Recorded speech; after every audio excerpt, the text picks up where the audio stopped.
বর্তমানে আমাদের পরিবেশ এতটাই দূষিত হয়ে গিয়েছে যে পার্বো ডিস্টেম্পারের মতো রোগের আর কোনো সিজন নেই। আগে শীতের শেষাশেষি এবং গরমের শুরুতে পার্বো হতো, কিন্তু এখন 12 মাস পার্বো, 12 মাস ডিস্টেম্পার। আমরা বিগত 13 দিন ধরে সিউড়ি হাসপাতাল মোড়ের 3টি বাচ্চার ট্রিটমেন্ট চালাচ্ছিলাম, যাদের বমি, রক্ত পায়খানা এবং পার্বোর সব রকম সিমটম ছিল। 13 দিনের ট্রিটমেন্টে বর্তমানে তারা সম্পূর্ণ সুস্থ।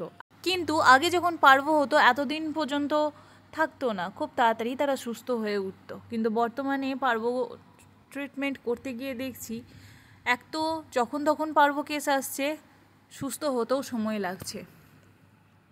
যাই হোক, ভালো খবর হলো বাচ্চা 3টি এখন সম্পূর্ণ সুস্থ, খাওয়া দাওয়া শুরু করেছে। কিন্তু বর্তমানে আমাদের কাছে আরও 3টি পার্বো কেস চলছে। তার মধ্যে এই কুকুরটির নাম পুটু, এ আমার ঘরেরই।